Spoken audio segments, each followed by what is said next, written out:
SIR আতঙ্কে ৩৫ বছর পর বাড়ি ফিরলেন নিখোঁজ ব্যক্তি। মুর্শিদাবাদ ভগবানগোলা থানার হাবাসপুর খাস মহল এলাকার এই ঘটনা। আরো বিস্তারিত জানবো, ফোন লাইনে রয়েছেন প্রতিনিধি তৌসিফ। তৌসিফ, কি জানতে পারছো? দেখো সোনালিদি, এসআইআর আতঙ্কে কিন্তু ৩৫ বছর পর বাড়ি ফিরলো এক নিখোঁজ থাকা ব্যক্তি। চাঞ্চল্য কিন্তু ছড়িয়ে পড়লো ভগবানগোলা এলাকায়। রাজ্য জুড়ে এসআইআর ঘোষণার আতঙ্কে কিন্তু ঘরে ঘরে শুরু হয়ে গিয়েছে।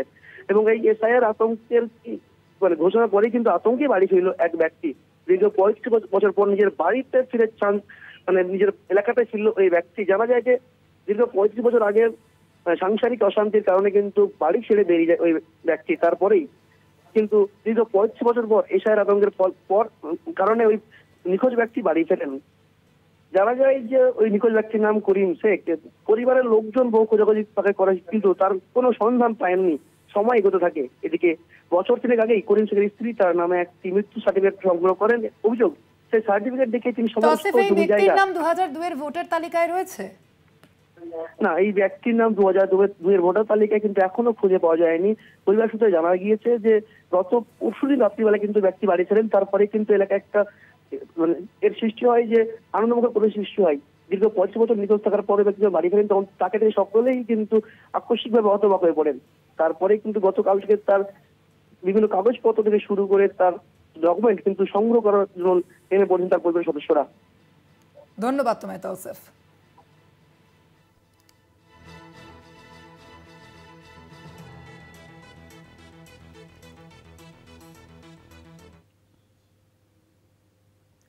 রবিবার নিজের বাড়িতে আক্রান্ত হন জ্যোতিপ্রিয় মল্লিক। আক্রমণকারী পাপন দাসকে গ্রেপ্তার করে বিধাননগর নর্থ থানা। ইতিমধ্যেই তাকে গ্রেপ্তার করা হয়েছে। আর বিস্তারিত জানবো, ফোন লাইনে রয়েছেন প্রতিনিধি শাকিল মুস্তাক। শাকিল, কি জানতে পারা যাচ্ছে, কি কারণে এই আক্রমণ করেন সেই আক্রমণকারী?